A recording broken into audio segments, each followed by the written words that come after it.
Have you ever wondered where Winnipeg's elite or ultra wealthy live?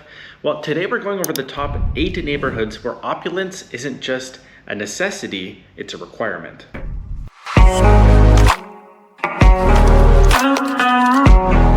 Welcome back, my name is Cody. I'm a realtor here in Winnipeg, and today we're doing a deep dive into the neighborhoods that are very affluent, meaning they have lots of money, the houses are very big, and it's a very different market than the rest of Winnipeg, and very different than what most people think of when they think of Winnipeg. And let's set the stage first. So, $1 million plus homes is sort of where this ballpark is of very wealthy homes in Winnipeg. Now, for a lot of other places in Canada, that's actually closer to a typical home in certain neighborhoods. Here in Winnipeg, it is still the exception for a house to be above $1 million. And since we've been tracking data on the MLS around the mid-90s, there's actually only been 906 total homes that have sold over $1 million, and that includes sales of the same house that could have sold multiple times over $1 million. So as you could see, there is definitely more homes that are selling in that benchmark than there used to be, which makes sense. Housing prices have gone up, inflation's gone up, homes are getting more expensive, but let's focus on the 8 neighborhoods where these people tend to live. So the neighborhoods are Tuxedo, East Fort Garry, specifically on South and North Drive close to Wildwood, Royalwood, Wellington Crescent, the inner loop of Linden Woods, River Park West, which is north of Grant or Roblin in Charleswood area, St. Vital Park, which is again north of Pulbury along the river, Royalwood, and Headingley. As you can tell by all these neighborhoods, and we'll overlay it here with a map, almost all of them are next to a river, with Lindenwoods being the only exception, and we'll get into why that case is. You see, it makes sense. A lot of people want these larger river lots. They don't want back neighbors. It makes sense that the river is where lots of people want to live. Now, there are a couple of neighborhoods that we'll sort of call honorable mentions that we're not going to dive into. Okay, and those honorable mentions are Armstrong's Point, which is the Gate Streets, Middlegate, Westgate, and Eastgate, McCreary Road, Sage Creek, and Bridgewater Forest. Now, a lot of these areas do have $1 million homes, but McCreary Road is small. There's not a ton of homes on it. Armstrong's Point, also very small, not a ton of homes on it. And Bridgewater and Sage Creek, even though they do have $1 million homes plus, a lot of those homes aren't being bought by what we would call the elite class, where it is unknown people who have a lot of money. It's more so immigrants or people that are moving here that have money, more self-made. Okay, so let's talk about each of these neighborhoods and what the type of house you get in these so-called elite neighborhoods. And so the first one that comes to mind is obviously Tuxedo. Now, I want to preface that all this data I'm giving, I had to draw from certain amount of years back to get an adequate picture of data. And Tuxedo was the most recent, meaning there's the most amount of homes sold. So in 2025 alone, so far, there's been 29 transactions, 29 homes that have sold. The average price was $1.45 million. The average size of those homes was over 3,054 square feet. The days on market was around 10, so moving relatively quick. And the age of the home was 1986. So you're not getting any mid-century modern, any sort of more character homes. It's more so classic 80s, 90s, large style bungalows or 2 stories that take up 70 to 80, sometimes they can be 50 or 60 foot lots, but usually 70 or 80 foot lots, deep lots. And these types of homes usually are a little bit dated. They can be updated, but in Tuxedo, you're paying a premium to be in that neighborhood. And so lots of times these outdated homes sell around the $1 million mark, and the more updated ones are closer in the high ones, close to $2 million mark. Okay, the second neighborhood we're going into is in East Fort Garry, my home neighborhood, which is on South Drive and North Drive, which is a specific loop around the river. There is lots of very affluent homes, very nice homes. I had to pull all the way from 2020, so 5 years of data just to get 10 homes that have sold. Isn't that many, but this is also a neighborhood where not a ton of people leave. Once they get in there, they want to stay. Tuxedo has had a lot more turnover than North and South Drive. The average sale price is around 1.21 million. The square footage is a little bit smaller than Tuxedo, 2,500.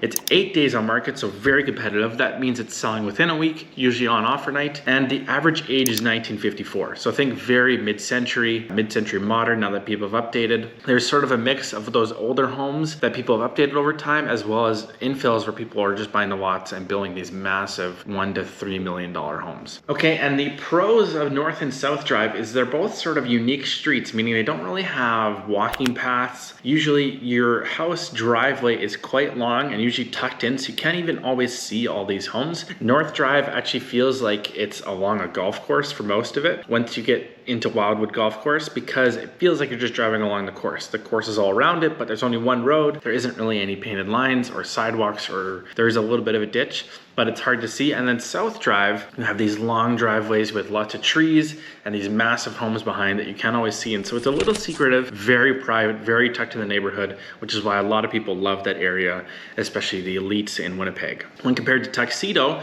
Tuxedo has lots of ingress and egress points into that neighborhood. There's major streets like Grant and Taylor and Roblin that all run through it, even Corden. And so the Tuxedo is much more accessible. There's bus routes that go through it, but there's little pockets along called the park streets where it's much more expensive specifically on those streets, but it feels more like a rich neighborhood inside the city compared to East Fort Garry, where it feels like a secret part of the city that you might not even know exists. Okay, and the third neighborhood, which I think is probably one of the most like iconic rich neighborhoods in Winnipeg, is Wellington Crescent. And so this is a very unique area because they have actually blocked off a lot of access to this neighborhood because they don't want through traffic. This is where a lot of old, very old, but very massive homes in Winnipeg are. So since 2024, there's only been 14 of those homes that have sold. The average sale price is 1.275 million. The average square footage was 2,677. The days on market was 14 days. So that is the longest we've done so far.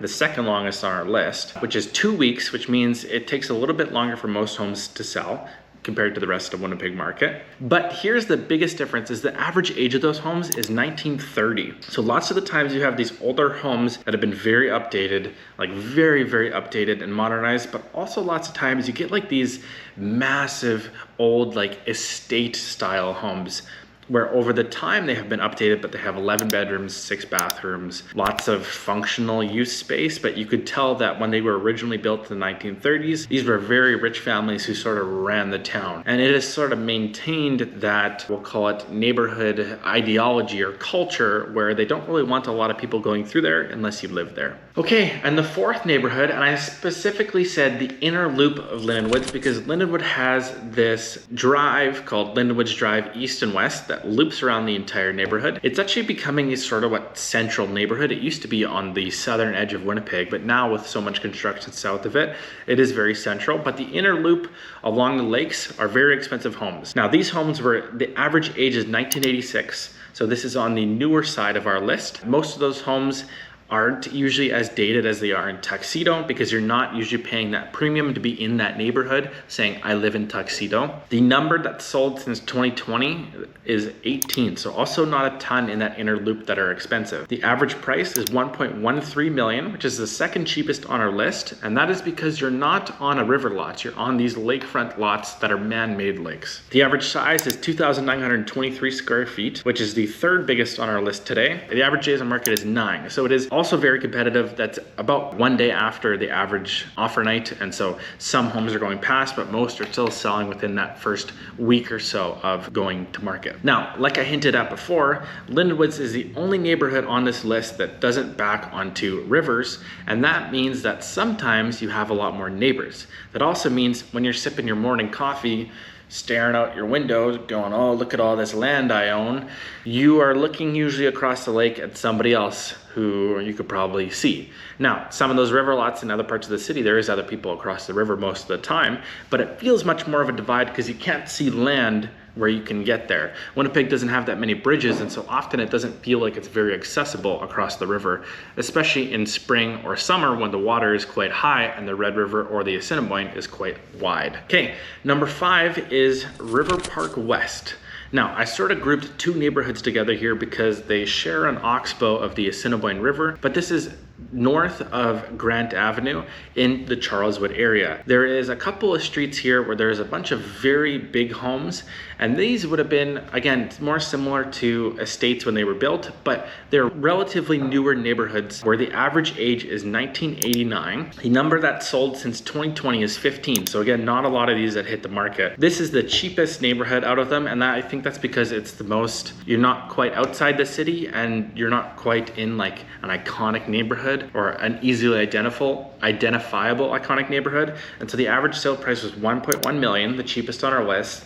The average size was 2,550, not the smallest on our list, but the average days on market was 8. So again, very competitive for these area, for relatively speaking, given the current market. So these homes do have a lot more of an efficient layout because they were designed specifically for these luxury neighborhoods. They are somewhat accessible to the public. There's no through roads, and so there's not really a point of going there unless you live there. But I think if you're in the elite class, you might call this like a luxury starter home. I've heard other people call it that before. I mean, that's maybe a little bit, like there's still 1.1 million on average. I think that's just a way of them being able to fight about something. Neighborhood number 6 is St. Vital Park. So this is the area along the river that's north of the cemetery and west of St. Vital Road. This area has a couple of massive homes that I'm sure a lot of people don't recognize because again, these homes are usually sort of tucked away from the main road.